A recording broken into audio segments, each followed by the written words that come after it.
మన వెనకాల గతించిపోయాయి. ఈ 52 శుక్రవారం ఎన్నో అంశాలు దేవుడు మీకు నేర్పించడం లేదండి. ఎంతమంది దేవుని యొక్క వాక్యం ద్వారా బలపరచబడతా ఉన్నారు? బలపరచబడుతున్నాను అనుకుంటే దేవుడికి స్తోత్రం చెప్పండి. హల్లెలూయా. నా యేసయ్య నాతో మాట్లాడుతున్నాడు అన్నవారంతా కూడా వేగంగా చప్పట్లు కొట్టి దేవుడు. హల్లెలూయా. ఉదయకాల సమయంలో ఒక చక్కని అంశంతో మీ ముందు నేను మాట్లాడాను. ఏంటంటే అది నన్ను పంపిన వారి చిత్తమును నెరవేర్చుటకే పరలోకము నుండి నేను నా ఇష్టము కాదు నీ చిత్తమే నెరవేర్చు. మన ఇష్టం కాదు, దేవుని యొక్క ఇష్టాన్ని మన జీవితాల్లో అలవర్చుకోవాలి అని చెప్పి నేను ఉదయకాలంలో సహోదరుడు ఆనంద గారి కుటుంబంలో మాట్లాడడం జరిగింది అన్నమాట. దేవునికి స్తోత్రం కలిగిన మంచిది. రాత్రి కాలం మరొక అంశంతో మీ ముందు రావడం దేవుడు సహాయం చేశాడు. యోహాను సువార్త 18వ అధ్యాయము 37వ వచనం చదువుతాం. బైబిల్ తెచ్చుకున్న వాళ్ళందరూ వాక్యం తీయండి. అందుకు పిలాతు నీవు రాజువా అని ఆయన అడగగా, యేసు నీవు అన్నట్టు నేను రాజుని సత్యమును గూర్చి సాక్ష్యం ఇచ్చుటకు నేను పుట్టి. దేవునికి స్తోత్రం కలుగునుగాక. యేసు ప్రభువారు ఈ లోకంలో పుట్టడానికి కారణం ఏంటండి? సత్యముల గురించి సాక్ష్యం చెప్పడానికి నేను పుట్టానని చెప్పాడు ఆయన. కానీ నేటి క్రైస్తవుల జీవితాల్లో మనం గమనిస్తే ప్రపంచవ్యాప్తంగా అందరూ జరుపుకునే ఒక పెద్ద పండుగ ఏంటి? క్రిస్మసే. హల్లెలూయా. మీరు చూడండి, పెద్ద పెద్ద సెలబ్రిటీస్ కూడా ఏం చేస్తున్నారు?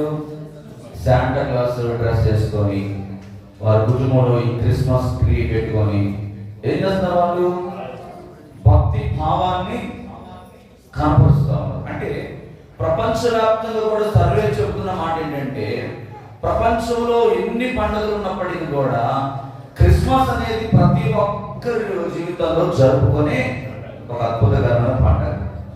ఈ పండుగ కోసం చాలా మంది ఏం చేస్తారు? 2-3 నెలల నుండి ఏం చేస్తారు? ప్లాన్ చేసుకుంటా ఉంటారు. పోయిన సంవత్సరం నాకున్న అనారోగ్యం, వాట్ ఎవర్ ఇట్ ఈస్, నీకు నీ జీవితంలో ఏ సమస్య వచ్చిందో పోయిన సంవత్సరం, దాన్ని బట్టి నీ కుటుంబంతో ఒకరు సంతోషించకపోయి ఉండవచ్చు పరిస్థితులను బట్టి. కొంతమంది అంతే కదా, ఏదైనా పరిస్థితి వ్యతిరేకంగా ఉండిపోయినటువంటి చుట్టాలు చనిపోయినా, లేకపోతే నీకు ఆరోగ్యం బాగోకపోయినా, ఆర్థికంగా నీకు అనుకూలంగా జరగకపోయినా పండుగ చేసుకుంటావా? చేసుకున్నాం. అదే పోయిన సంవత్సరం చేసుకోలేదు కదా అని చెప్పేసి ఏం చేస్తామంటే, ఈ 2025వ సంవత్సరం ఈ క్రిస్మస్ కైనా నాకు ఏమీ జరగకూడదు, నా కుటుంబంకి ఎటువంటి చెడు వార్తలు మేము వినకూడదు, మా బంధువులు ఎవరు కూడా ఎటువంటి ప్రమాదాలకి గురి కాకూడదు, ఎందుకు మేము అలా ఎట్టం అవుతుంది కాబట్టి. ఇవన్నీ కూడా ఏం చేస్తామంటే 2 నెలలు 3 నెలల నుంచి నువ్వు దేవునిలో ప్రార్థన చేసుకుంటూ ప్లాన్ చేస్తాం. 1 నెల ముందే మనం ఏం చేస్తామంటే ఇంటి మీద స్టాలు పెడతారు చాలా మంది. ఆ తర్వాత ఏం చేస్తారు? ఇంటికి రంగులు వేసుకుంటారు. ఆ తర్వాత కొత్త బట్టలు కుట్టించుకుంటారు. ఆ తర్వాత పిండి వంటలు. కానీ ప్రభువైన యేసుక్రీస్తు చెబుతున్న మాట ఏంటంటే, నేను సత్యం గురించి సాక్ష్యం ఇవ్వడానికి కొంతమంది ఉంటారండి. క్రిస్మస్ పండగకే కనబడతారు. మళ్ళీ డిసెంబర్ 2026 సంవత్సరం తర్వాత డిసెంబర్ 25, 2026కి మళ్ళీ గుడికి వస్తారు. వీళ్ళందరూ ఎవరు? పండగ క్రైస్తవులు. వీళ్ళు ఏం చేస్తారంటే, యేసు ప్రభు వారిని డిసెంబర్ 25వ తారీఖు పుట్టిస్తారు. మళ్ళీ యేసుకి గుడ్ ఫ్రైడే ఏం చేస్తారు? ఆయన సిలువ చేస్తారు. మళ్ళీ యేసుకి లేపేస్తారు. మీకు వీళ్ళంతా పడినట్టే క్రిస్మస్ అంటే ఇదే అనుకుంటున్నారు. కానీ ప్రభు అయిన దేవుడు చెబుతున్న మాట ఏంటంటే, పిలాతు ఆయన అడుగుతున్నప్పుడు నువ్వు రాజువా అని అంటే ఆయన అన్నాడు, నీవన్నట్టే నేను రాజునే. దేనికోసం రాజు? ఆయన సత్యమును గురించి సాక్ష్యం ఇవ్వడానికి ఆయన రాజుగా ఈ లోకంలో అవతరించాడు. దేవుని స్తోత్రం. ఈ తతంగం అంతా కూడా చూస్తూ ఉంటుంటే ఆయన్ని మనల్ని మన పాపముల నుండి రక్షించడానికి కాకుండా ఈరోజు లోకమంతా కూడా పండగ చేసుకోవడానికి పుట్టినట్టు చాలా మంది ఏం చేస్తున్నారు, పండగ చేస్తాం. కానీ ప్రభు చెప్తున్నాడు, నేను సత్యం గురించి సాక్ష్యం ఇవ్వడానికి వచ్చాను. సత్యం గురించి సాక్ష్యమును నీవు విని ఆ సత్యాన్ని అనుసరిస్తే నీకు కలిగే మేలు ఒకటి చెప్తాను. ఏంటంటే మొదటి పేతురు 1వ అధ్యాయము 22వ వచనం చదివితే అక్కడ పౌలు గారు పేతురుతో మాట మాట్లాడుతూ ఉన్నాడు. చెప్పండి. మీరు సత్యమునకు విధేయులగుట చేత మీ మనస్సులను పవిత్రపరచుకుని వారై ఉండి ఒకరినొకడు హృదయపూర్వకంగాను మిక్కడముగా ప్రేమించుకుంటారట. యేసు ప్రభు సత్యానికి సాక్ష్యం ఇవ్వడానికి వచ్చాడని నీకు అర్థమైతే నువ్వేం చేస్తావు? ఒకరినొకరు మిక్కడముగా అంటే ఇష్టపూర్వకముగా ప్రేమిస్తావు. హల్లెలూయా. ఆ లోకానికి వచ్చి ప్రకటించింది ఏంటి? ప్రేమతత్వాన్ని మనిషి పెట్టడానికి వచ్చాడు.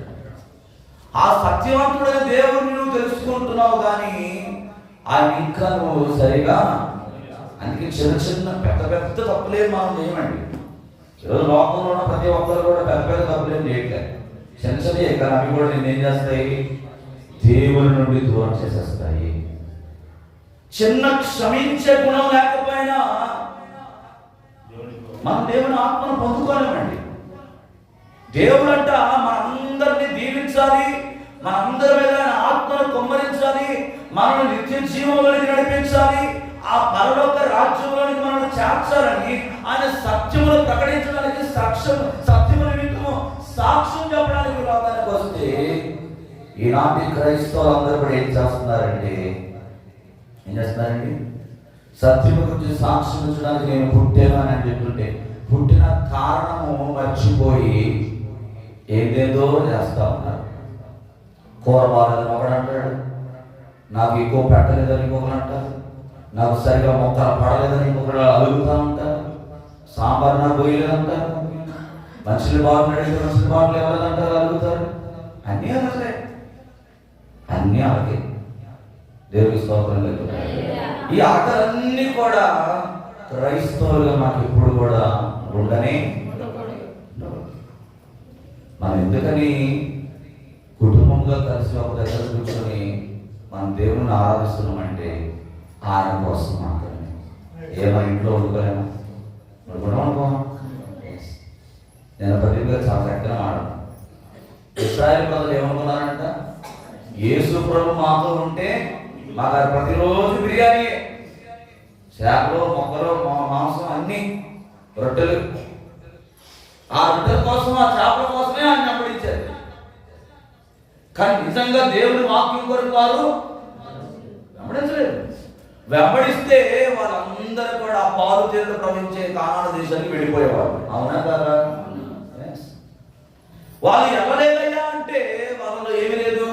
సత్యవంతుడైన దేవుని ఇంకా వాళ్ళు సరిగా అర్థం చేసుకోలేదు, తెలుసుకోలేదు, వాళ్ళు సరిగా గమనించలేదు. ఆయన ఎందుకు వచ్చాడు, ఆయన ఎందుకు ఆ ఐగుప్తు దేశంలో మమ్మల్ని విడిపించాడు, దేని కోసం మమ్మల్ని విడిపించాడు, ఎందుకు మోసే మా కోసం అంత ప్రయాసపడ్డాడు అని ఇశ్రాయేలు ప్రజలు గ్రహించలేకపోయారు. అందుకనే ఎంతమంది లేరు అసలు ఎంతమంది వచ్చారు బయటికి?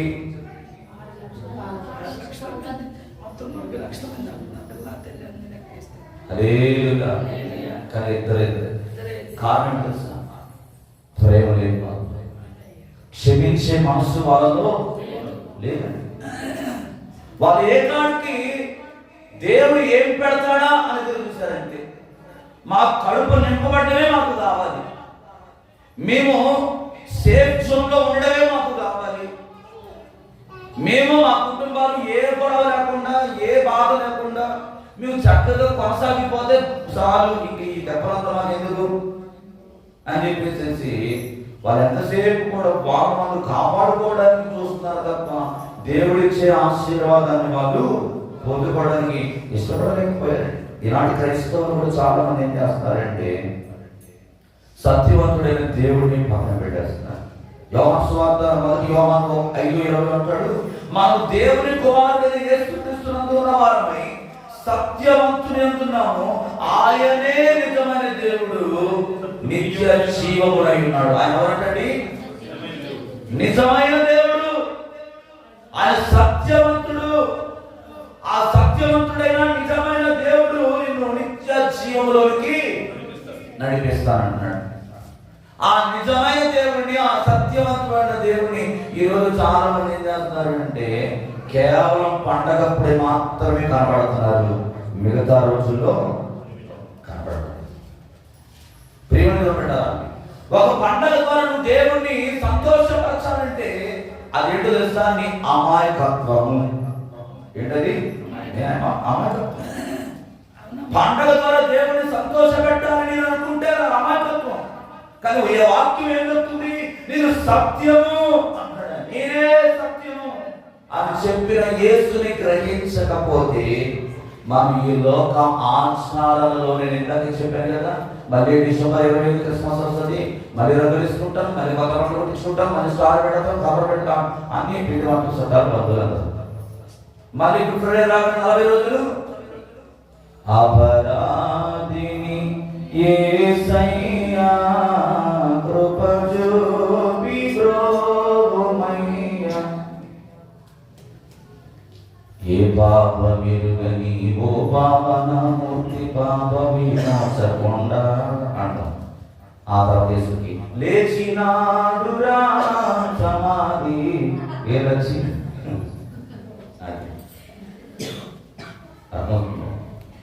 పండగ క్రైస్తవులుగా నువ్వు ఉంటే ఇదేంటిది? ఆశ. దేవుడు అది కోరుకోవట్లేదండి మన దగ్గర నుంచి. ఆయన స్వయంగా చెప్పాడు, ధైర్యంగా చెప్పాడు పిలాతుతో, నేను రాజునే, నీవనంటే నేను సత్యముకు సాక్షిని నేను రాజుని లోకంలోకి వచ్చాను. ఆ రాజుని దేవుని నీవు కుమారుడుగా నీ హృదయంలోనికి ఆహ్వానిస్తే ఆయన ద్వారా నీకు నిత్య జీవం అనేది వస్తుంది. ఇదే 1 యోహాను 3:19 కూడా చదువుతారు ఒకసారి.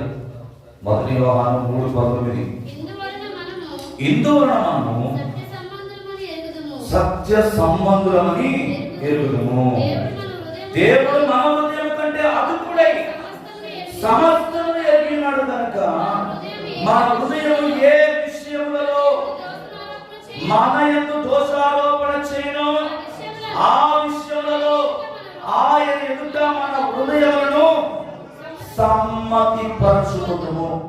సమ్మతిస్తున్నావా? దేవుడు మాట్లాడే మాటలకు ఎంతమంది సమ్మతిస్తున్నారు? How many of you? ఎంతమంది నమ్ముతున్నారండి దేవుడు నాతో మాట్లాడుతున్నాను? చెప్పండి. సత్యము నీలో ఉంటే యేసయ్య మాటలు ఏం చేస్తావు? తీసుకుంటారు నీ హృదయంలో. అవునా? అది కాదు, అవునా కదా? ఆయన సత్యవంతుడని నువ్వు నమ్మితే, ఆయన మాట్లాడుతున్నాడని నువ్వు ఖచ్చితంగా ఆయన మాటలు ఏం చేస్తావు అంటే లోపడతావు, నీ జీవితాన్ని మార్చుకుంటావు. ఆయన మాట తప్ప ఇంకొకటి నీ మనసులోకి రానే, ఆయన తప్ప దేని మీద నీకు ఇంట్రెస్ట్ అనేది కలగదు. ఆయన తప్ప నీ జీవితంలో ఎవరిని కూడా పెట్టుకోదు. దేవునికి స్తోత్రం కలుగుతాను. ఆయన చాలా స్పష్టంగా చెప్తున్నాడు, ఇందువలన మనం సత్య సంబంధులమని ఎరుగుదము. మన హృదయం కంటే ఆయన అధికుడైన దేవుడండి. నీ జీవితంలో ఆయనకు తప్ప ప్రప్రదమైన స్థానము ఎవరికి కూడా నువ్వు ఎప్పుడు కూడా, ఆయన మన హృదయం కంటే అధికుడై ఉన్నాడు, సమస్తము ఎరిగి ఉన్నాడు కనుక మన హృదయం అంటే ఏ విషయంలో ఆయన ఎందు దోషారోపణ చేయను ఆ విషయంలో ఆయన ఎందు మన హృదయాన్ని ఏం చేయాలంట? దేవుడు ఒక హెచ్చరిస్తున్నాడా? నీ మంచి కోసమే, నీవు నాశనానికి వెళ్ళిపోకూడదని దేవుడు కొన్నిసార్లు వాక్యం ద్వారా ఈ 2025 సంవత్సరంలో సేవకుడిగా నా ద్వారా దేవుడితో మాట్లాడి ఒక హెచ్చరిస్తే బాధపడ్డానేమో, బాధపడ్డా. స్నేహితుడంట మేలు కోరి దైవ సేవకుడు ఆత్మీయ తండ్రి వంటి వాడు. మీ అమ్మో మీ నాన్న నువ్వు తప్పు చేస్తే ఒక దెబ్బ కొట్టి నేనేం చేస్తారు? దారిలో పెడతారా? పెట్టరా? మీ కొడుకు ఉన్నాడండి, మీ కూతురే ఉంది, మీరు రేయి పగల కష్టపడి చెమటూర్చి మీరు తిండి తిప్పలు మానేసేసి ఆ చెల్లో పొద్దునేసి కర్రాలు గురించి ఆటలు వస్తున్నారు, లేకపోతే డేవిడ్ బ్రదర్ చేపలు పడుతున్నారు, ఆయన ఇలా వ్యాపారం చేస్తున్నారు. ఎందుకోసం? వాళ్ళ కొడుకులు భవిష్యత్తు, ఆయన కొడుకు కూతురు భవిష్యత్తు బాగుంటారనే కదా. పరీక్షలు మార్పులు రాకపోతే ఏం చేస్తారు డేవిడ్ బ్రదరు? 2 వేస్తాడు. ఎందుకు? కొడుకు జీవితము పాడైపోకూడదు. నేనైనా ఎవరైనా మీరైనా ఒక తండ్రిగా ఒక తండ్రిగా మన బిడ్డల పట్ల ఎంత బాధ్యత కలిగి ఉంటామో మనల్ని పుట్టించిన దేవుడు కూడా మన మీద అంతే బాధ్యత కలిగి ఉన్నాడు. దేవునికి స్తోత్రం కలుగును. ఆయన నిన్ను హెచ్చరిస్తుంది, నిన్ను గద్దిస్తుంది. ఎందుకంటే నీవు దారి తప్పిపోకూడదని, సత్యము నుండి అసత్యములో నువ్వు వెళ్ళిపోకూడదని. సత్యవంతుడైన దేవుడు నీకు ఎదుట సాక్ష్యం చెప్తున్నప్పుడు ఆ మాటలు నీ హృదయంలో ఎప్పుడైతే నాటబడతాయో నీవు కూడా సత్యవంతుడిగా మార్చబడాలనే ఆయన కొన్నిసార్లు నిన్ను గాయపరిచి ఉండొచ్చు, నీకు నొప్పి కలిగించి ఉండొచ్చు. అంత మాత్రాన నువ్వు ఎప్పుడు కూడా ఆయన నుండి అలిగి వెళ్ళిపోకూడదు. ఒక అలిగి వెళ్ళిపోతే నష్టం నీకే. అలా కాకుండా నీ హృదయము సమ్మతించాలి ఆ మాటలకి. ఇంకా ఏం చెప్తున్నాడంటే 8వ అధ్యాయము 32 యోహాను సువార్త, అప్పుడు సత్యము మిమ్మల్ని ఏం చేస్తుంది? స్వతంత్రులుగా చేస్తుంది. నీ హృదయం ఎప్పుడైతే దేవుని మాటకు సమ్మతిస్తుందో, నీ హృదయం ఎప్పుడైతే దేవుని మాటకు లోబడుతుందో, అప్పుడు నీవేమవుతావంట? స్వతంత్రుడుగా మారిపోతావు. అంటే దేనికి భయపడవు, దేనికి కూడా నువ్వు చింతపడవు. కొంతమంది సరిహద్దులు తీసుకుంటారు, ఇక్కడ వరకే నా పరిధి, ఇక్కడ దాటి నేను అవతల పోకూడదు అని చెప్పి సరిహద్దులు వేసుకుంటా ఉంటారు. కానీ దేవుని మాట, దేవుని యొక్క మాటకు ఎప్పుడైతే లోబడి నీ జీవితాన్ని దేవునికి అప్పగించుకుంటావో నువ్వు ఎవ్వరికి కూడా భయపడవు. ఎందుకంటే సత్యం నీకు ఏం చేస్తుంది? ధైర్యాన్ని కలగజేస్తుంది. దేవునికి స్తోత్రం కలుగును. సత్యం నీకు ఏం చేస్తుంది? స్వతంత్రంగా చేస్తుంది. ఆయన సత్యవంతుడు. ఆ సత్యవంతుడైన దేవుని ఎవరైతే వెంబడిస్తారో వాళ్ళలో ఎటువంటి భయం అనేది ఉండదు. దేనికి వాళ్ళు భయపడరు. మీరు నా వాక్యములో నిలిచిన వారైతే నిజముగా నాకు శిష్యులై ఉంటారని చెప్పి దేవుడు మాట్లాడుతున్నాడు. దేవునికి స్తోత్రం కలుగును. యేసు ప్రభుకి శిష్యులు అవడం అంటే ఆషామాషి కాదు. దేవుని వాక్యములో మనం ఎప్పుడైతే నిలిచిన వారం అవుతామో ఆ వాక్యం మనం ఏం చేస్తుందంటే శిష్యులుగా మారుస్తుంది. 2:36 కూడా మీరు చదివితే, కుమారుడు మిమ్మల్ని స్వతంత్రులుగా చేసినాడురా మీరు నిజముగా, కుమారుడు మిమ్మల్ని స్వతంత్రులుగా చేసినాడా. ప్రియమైన పెట్టారా, అప్పుడు ఇప్పుడు 2025 సంవత్సరాల క్రితమంట యేసుక్రీస్తును ఈ లోకంలో జన్మించి ఆయన నిన్ను మార్చడానికి, నిన్ను వెలిగించడానికి వస్తే ఆయన వచ్చిన ఆ ఉద్దేశాన్ని ఈరోజు చాలా మంది ఏం చేస్తున్నారంటే మర్చిపోతున్నారు. అసలు ఆయన ఎందుకు ఈ లోకానికి వచ్చాడు? నిన్ను కుమారుడిగా, కుమార్తెగా మార్చడానికి, నీ మీద ఉన్న ప్రతి విధమైన కాడిని విరగబట్టడానికి, జనరేషన్ కర్సెస్, ఆ శాపపు కాడులు ఏవైతే నీ కుటుంబంలో నీ వ్యక్తిగత జీవితంలో ఏలుబడి చేస్తా ఉన్నాయో వాటన్నిటి నుండి నేను విడిపించడానికి, నేను స్వతంత్రుడిగా చేయడానికి నా ప్రభు ఈ లోకానికి వచ్చాడు. ఈ రాత్రికాల సమయంలో ఒకటి నేర్చుకోవాలి ఏంటంటే, ఇదిగో ఇప్పటి వరకు ఒక యేసు ప్రభుని డిసెంబర్కి పండగ క్రైస్తవుడిగా నేను ఒక ఆరాధించానేమో, నా క్రియల వల్ల, నా తలంపుల వల్ల, నా నడవడిక వల్ల, నా మాటల వల్ల మళ్ళీ గుడ్ ఫ్రైడే రాగానే నేను సిరివేసేస్తున్నానేమో, ఈస్టర్ రాగానే మళ్ళీ నేను రియలైజ్ అయిపోయి మళ్ళీ యేసుప్రభు నా కోసం లేచాడు, ఆయన నన్ను పరలోక రాజ్యానికి తీసుకోవడానికి ఆయన సిద్ధం, ఆయన మరలా రాబోతున్నాడని చెప్పి నా కొరకు ఆదరణకర్త పంపించాడని మళ్ళీ ఆయన మాటలు చదివి నువ్వు ఆదరించుకుంటూ నీకు నీవే మోసపోతున్నావేమో. జాగ్రత్త. మనకు ఒక్కసారి ఆయన దగ్గరికి వచ్చిన తర్వాత ఎన్ని శ్రమలు వచ్చినా, ఎంతమంది ఎన్ని రకాలుగా మాట్లాడినా నీవు మాత్రం ఇప్పుడు కూడా విశ్వాసంలో నుండి తొలగిపోకూడదు. నీ భక్తి నీతోనే అంతరించిపోకూడదు. నీ విశ్వాసం నీది, ఎవరి విశ్వాసం ఎవరి విశ్వాస పరిమాణం చొప్పున దేవుడు వారికి ఆశీర్వాదం ఇస్తాడు. నీ భక్తి నీదే. ఎదుటి వారిని చూసి నీ భక్తులను ఒకరు పాడు చేసుకున్నట్లయితే వాళ్ళు నరకంలో పోతారు. వాళ్ళు అనుసరించినందువల్ల నువ్వు కూడా నరకంలో పోతావు. దేవుని స్తోత్రం కలుగుతాడు. కనుక ఈ రాత్రికాల సమయంలో నీ భక్తిని నువ్వే చేయాలి. దేవుడు నీతో ఏం మాట్లాడాడో ఆ మాటను పట్టుకొని నువ్వు ఎప్పుడైతే నడుస్తావో నీ జీవితం దేవునికరంగా మార్చు. 16వ అధ్యాయం 11వ వచనం యోహాను సువార్తలో అంటాడు. 16వ అధ్యాయము 13వ వచనం, అయితే ఆయన అనగా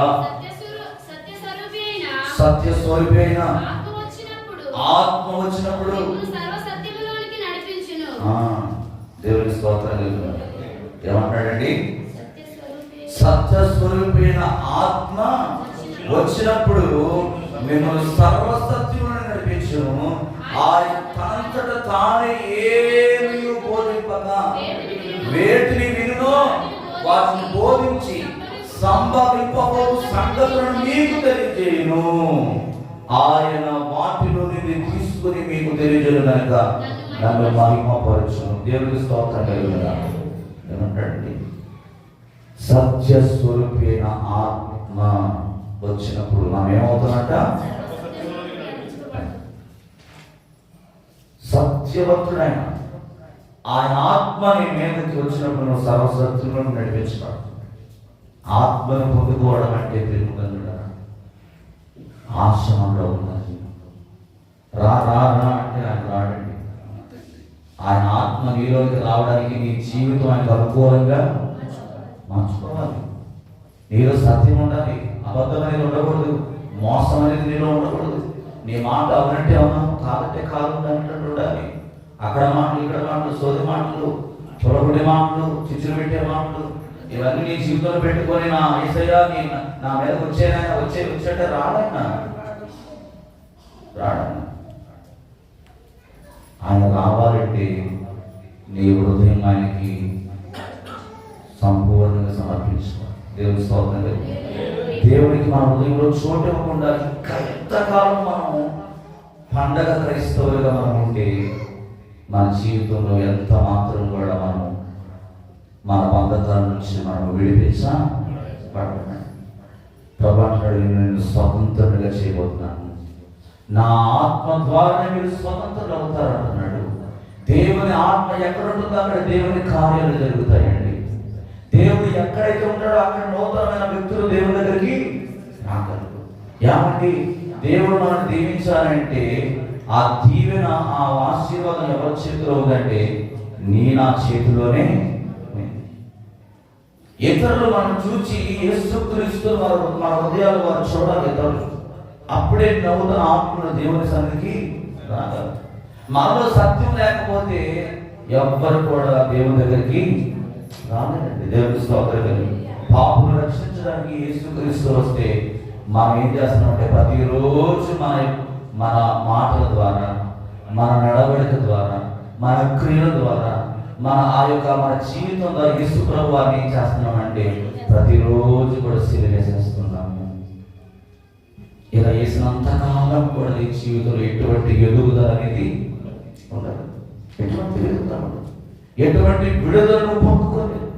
దేవుడు అసలు సంతోషిస్తాడా నీ ఆరాధన బట్టి? నీ ప్రార్థన దేవుడు వింటాడా?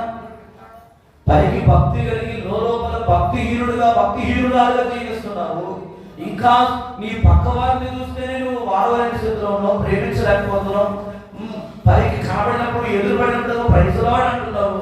వెనకాతలు పోయేమో ఆమె గురించి, ఆడ గురించి, వీళ్ళ గురించి చక్కగా మాట్లాడుకుంటున్నారు. ఇదే నా భక్తి. నిన్ను బట్టి దేవుడు సంతోషించగలడా? ఆయనేమో నేను సత్యమునకు సాక్ష్యం ఇవ్వడానికి వచ్చానని చెప్తున్నాడు. నువ్వేమో ఆయన ఇచ్చే సాక్ష్యాన్ని నువ్వేం చేస్తున్నావు? నీ మాటల వల్ల పాడు చేస్తున్నావు, చెడగొడుతున్నావు.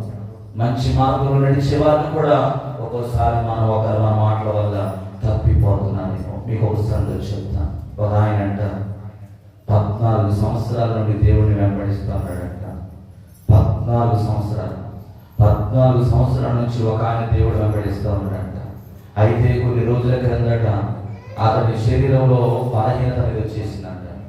బలహీనత వస్తే ఆ బలహీనతను బట్టి ఆ 14 సంవత్సరాలు ఏ సంఘానికి అయితే వెళ్ళాడో ఆ సంఘములో ఉన్న వారు కనీసం ఒక్కరు కూడా ఆయన్ని ఎవ్వరు కూడా పరామర్శించలేదంట. ఆయన హృదయం చాలా వేదనకి గురైపోయిందంట. ఆయన హృదయం చాలా వేదనకు గురైపోయి, వినండి నా మాటలు, దేవుని వాక్యం దయచేసి, ఆయన హృదయం చాలా వేదనకు గురైపోయి, అరే నేను 14 సంవత్సరాలు ఆయన సన్నిధిని విడవకుండా ఆ సంఘాన్నే పట్టుకొని నేను వెంబడిస్తే, ఈ రోజు నాకు బలహీనత వస్తే కనీసం ఒక్కరొక్కరు కూడా నా దగ్గరికి రాలేదే, ఇంకెందుకు నా సంఘానికి వెళ్ళాలని కొన్ని రోజుల నుంచి ఆ సంఘానికి వెళ్ళడం మానేశాడంట. తన హృదయం మొక్కరైపోయింది, తన హృదయం గాయపరచబడ్డది, తన హృదయం వ్యాధులకు గురైపోయింది. కారణం ఏంటంటే ఆయన దగ్గర డబ్బు లేదు. ఈ భాషలో చెప్పాలంటే ఏం లేదు, డబ్బు లేదు. అదే డబ్బు లేదు, పేదరికం అనుభవిస్తున్నాడు. ఆయనకు అండదండలు లేవు, బంధుబలం లేదు, బలం లేదు, ఏమీ లేదు, ఆయనకి వెనకాల ఏమీ లేదు ఆధారం. అందరూ కూడా విడిచిపెట్టేశారు. ఈరోజు తన ఉదయం మొక్కరైపోయింది, తన ఉదయం గాయపరచబడ్డది.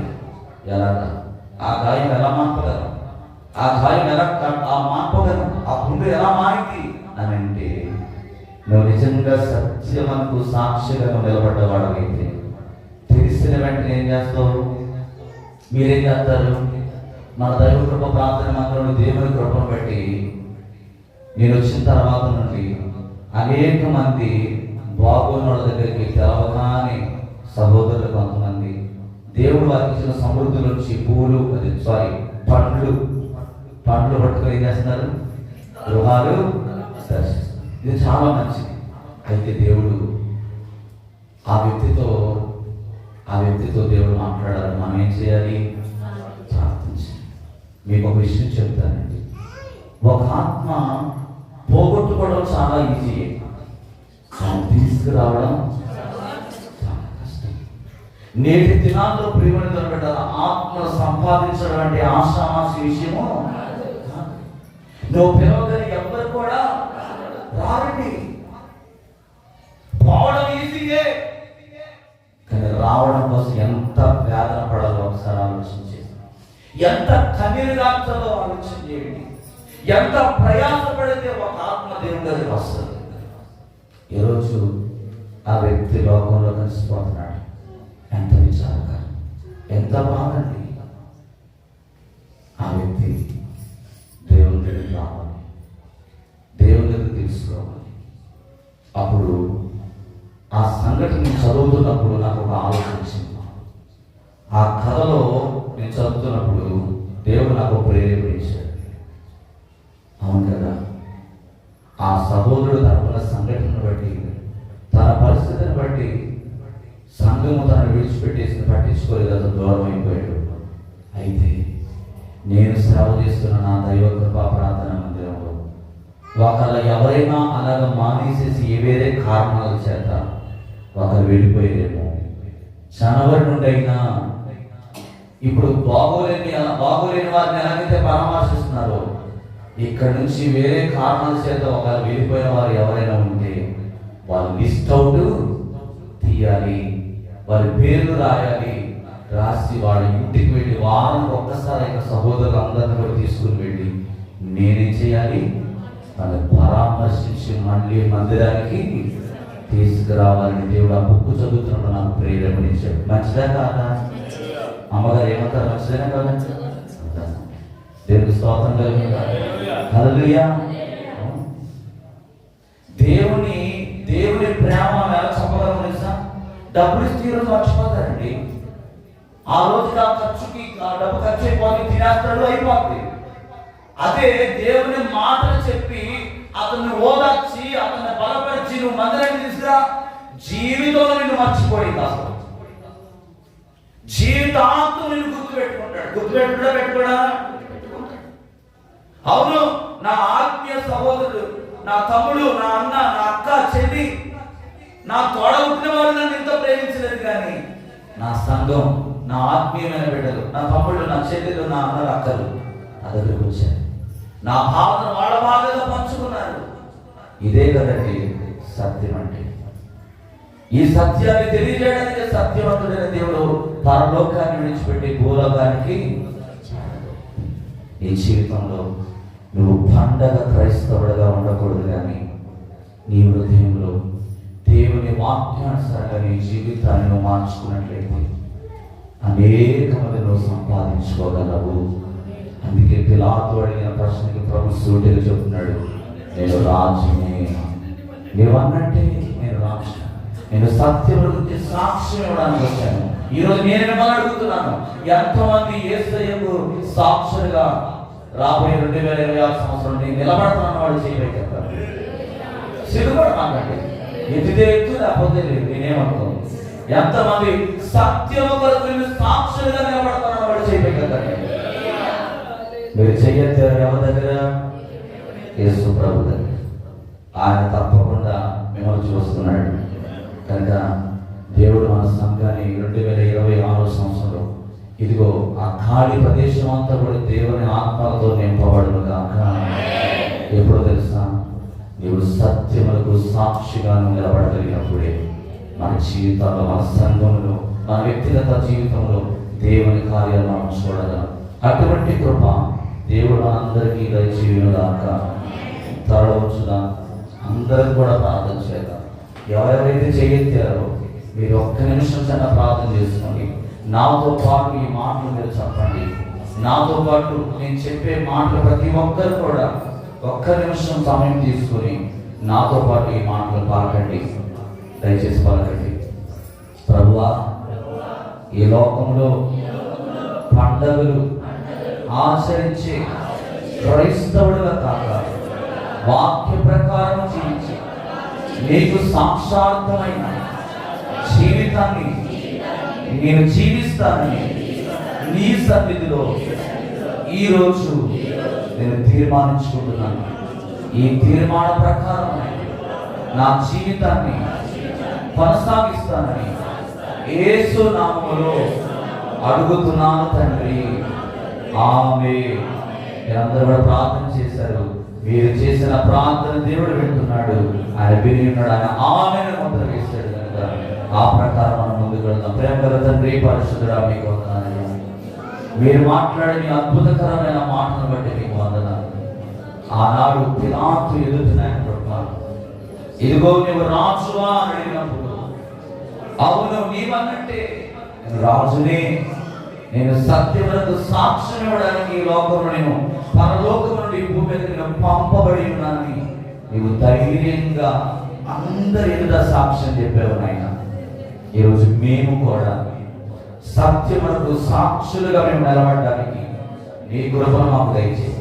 ఎప్పుడైతే మాలో సత్యం ఉంటుందో అప్పుడు మేము ఒకరి పట్ల ఒకరు మిక్కడమైన ప్రేమ కలిగి ఉండగలము నాయన. ఈనాటి క్రైస్తవులుగా మేము ఉండకుండా పండగ క్రైస్తవులుగా, అయ్యా గుడ్ ఫ్రైడే లాగానే ఈస్టర్ లాగానే పండగ క్రైస్తవులుగా మేము ఉండకుండా మా క్రియలు, మా నడవడిక ద్వారా, మా ప్రవర్తన ద్వారా మేము ప్రతిరోజు మేము సిలువ వేసే వారిగా మేము ఉండకుండా, మళ్ళీ డిసెంబర్ రాగానే నేను పుట్టించేవాడిగా మేము ఉండకుండా, నీవు ఒక్కసారి లోకంలో పుట్టావు, ఒక్కసారి నువ్వు లోకంలో మరణించావు నాయన. కానీ మేమైతే డిసెంబర్ పుట్టెత్తున్నాం, అలాగే గుడ్ ఫ్రైడే రాగానే చంపేస్తున్నాం, అలాగే ఈస్టర్ రాగానే మళ్ళీ రేపేస్తున్నాం ప్రభు. అలా మేము ఉండకుండా మా జీవితాలను మార్చండి. మా ఆచార విధానమైన పద్ధతులను తీసివేయండి ప్రభు.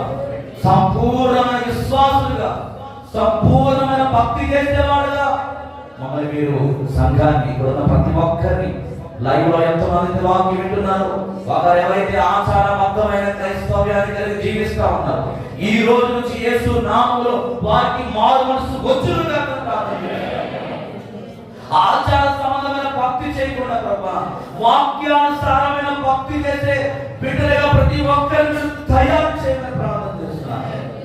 ఇష్టపడిన వాక్యం సామాన్యుడు దొంగిలించకుండా ప్రతి ఒక్కరి హృదయంలో మీరు నీరు కట్టి ఫలితాలను తీసుకురండి. ఇదిగో నాయన ప్రభా, ఈ యొక్క రాత్రికాల సమయంలో ఇదిగో నాయన ప్రభా, నీకున్న కృప మనకి జ్ఞాపకం చేసుకోండి. ఆ తల్లి నాయన ప్రభా ఒంటరిగా జీవిస్తుంది, తల్లి కృప తన ఇంటి చుట్టూ మీ సన్ని తోడుగా ఉంచండి. తన ప్రేమించిన ఒక్కగానొక్క కుమారుడు ఆమోసుని జ్ఞాపకం చేసుకున్నాయి. విధవరాల పట్ల వ్యాఖ్యపడే దేవుడు ఆయన. ఆ ఆమోసుని జీవించండి, ఆమోసుని ఆయన తన తల్లిదండ్రులు నడిపించండి. ఎక్కడున్నా నీ సన్నిధి ఆ బిడ్డకు తోడుగా ఉంచండి తండ్రి. తర్వాత తన గంపను దీవించండి. చేపలు పోయడానికి శక్తిని తెచ్చి, ఆ పొరపోటు నుండి, ఆ మోకాడు నొప్పులు, నడువు నొప్పుల నుండి స్వస్థపరిచి, తన ఇంటిని బాగు చేయగల చక్కని గృహం తెచ్చే ప్రభా, తన ఆలోచన, కోరికలు, ఆశలన్నింటిని నెరవేర్చండి. నిన్ను విడువని ఎడమైన వాగ్దానం చేసిన దేవుడు ఆ కుటుంబాన్ని దీవించండి. అలాగే సువార్తరాజు కుటుంబాన్ని జ్ఞాపకం చేసుకుని, తన భార్య సత్యుని జ్ఞాపకం చేసుకుని, వారికి ఇచ్చిన వ్యాపారాన్ని దీవించుకుని, ఇదిగో ప్రభుత్వం వారి కుమారుని దీవించి, వారి చదువులో గొప్ప విషయాలు వారు తెచ్చి చక్కని భవిష్యత్తును దీవించి, నెహెమ్యాను జ్ఞాపకం చేసుకుని, తన భార్య ఇచ్చిన కుమారుని దీవించిన, వారి కుటుంబాన్ని దీవించిన, వారి ఆశీర్వాదం తెచ్చి ఈ రాష్ట్రంలో అయ్యా ఈ పూరి కట్టకోట్ల వారికి ఏ లోటు లేకుండా సర్వ సమృద్ధి తెచ్చి ఇక్కడే వారు స్థిరపరచబడుతుంది కనుక వారి ధోరణి మీరు దీవించండి. వారి తప్ప మీద మీ సన్నిధి దిగి వచ్చిన కనుక చాలు విస్తారమైన పాటు వారు తెచ్చి. అలాగే నా అపరాధ జ్ఞాపకం చేసుకోండి, రూతుని జ్ఞాపకం చేసుకోవాలి, కుమార్తె దేశాన్ని జ్ఞాపకం చేసుకోండి. అయ్యా అలాగే ప్రభుత్వం నీ వందనాలు, వారి కుమార్తెను దీవించిన ప్రభా. అయ్యా తగ్గించిన బిడ్డలను ముందు నా ప్రభుత్వాన్ని జ్ఞాపకం చేసుకోండి. చక్కని ఆయుధాలను మనవలను దీవించండి. సత్వలకు చక్కని ఆరోగ్యం, శక్తిని తెచ్చింది. అయ్యా కుటుంబాన్ని దీవించండి. అలాగే ప్రభా ఇదిగో మోసే తన భార్యకు ప్రార్థన చేస్తున్నాను. ఆ నోటిలో ఉన్న చీము పురుగులన్నీ కూడా యేసు నామములో అయ్యా విడుదల దయచేయండి, స్వస్థపరచండి. ఇప్పుడే నీ వాక్కులో మీ ఆ సహోదరుని మీరు బాగు చేయండి. మీరు స్వస్థపరిచే దేవుడు అయినా అలాగే దావీదుని కూడా స్వస్థపరచండి. నడుస్తూ ఉంటాడు, నడువు నొప్పి వస్తుందని చెబుతా ఉన్నాడు ప్రభా. అయ్యా దావీదుకి సంపూర్ణమైన ఆరోగ్యం కలుగునుగా, ఆపరేషన్ సక్సెస్ చేయండి. సంపూర్ణమైన ఆరోగ్యం ఇచ్చి అందరినీ నడిపించండి. అయ్యా నీ వందనాలు. తన కుమారుడు ప్రభా ఇదిగో ఇంటర్వ్యూకి వెళ్ళాడు ప్రభా, ఇదిగో వచ్చే సోమవారం ప్రభా వారి రిజల్ట్ వారి ఫోన్ ద్వారా తెలియజేస్తామని చెప్పారు ప్రభా. ఇదిగో వారితో మాట్లాడండి. సోమవారం కల్లా అయ్యా తండ్రి ప్రభా జాబ్ లో జాయిన్ అవ్వడానికి ఫోన్ రావడం మీరు చూపించండి, ఆశీర్వదించండి. అలాగే ఝాన్సీ తండ్రులు వారి జ్ఞాపకం తీసుకుని జ్ఞాపకం తీసుకున్నారు. సర్వ సంఘాన్ని చేతుల్లో సంఘంలో ఎవరైతే బాధ్యతలు ఉన్నారో బలపరిచినారు. ఆయా సమస్యల చేత, ఇరుకులు, ఇబ్బందుల చేత బాధపడుతున్న ప్రతి ఒక్కరిని ఆదుకుంటుందండి. ఈ 2025 సంవత్సరం 12 నెలల ప్రయాణంలో 26వ తారీఖు వరకు ఇప్పుడందరూ కాచి కాపాడేది ప్రభా. మరికొన్ని రోజులైతే కొత్త సంవత్సరం అడుగు పెట్టబోతున్నాడుగా నూతనమైన తీర్మానాలతో, నూతన వాగ్దానాలతో ప్రతిపడతో మీరు మాట్లాడండి. అలాగే దైవ ప్రార్థన వ్యవస్థాపకులైన రాహుల్ గారిని మాత్రం కుటుంబాన్ని జ్ఞాపకం చేస్తూ అమ్మగారిని దీవించండి. చాలా బాధితురాలుగా ఉన్నప్పటికీ అయ్యా నేను ప్రేమించిన సన్నిధి వెంబడిస్తున్నాడుగా తనకి సంపూర్ణమైన ఆరోగ్యం తెచ్చి ఆ గుర్తులు ముట్టండి. అయినా సంపూర్ణమైన స్వస్థతను తెచ్చేయండి. ప్రతి నీరసం తొలగించండి. ఈ బాలభరితమైన సేవ ఇంకా పోయడానికి కావాల్సిన ఆత్మశక్తిని, జ్ఞానంలో అభిషేకం మాత్రం తెచ్చేయండి. తన యువకులను, కండరాలను, మాంసపు నరాలను ముట్టండి.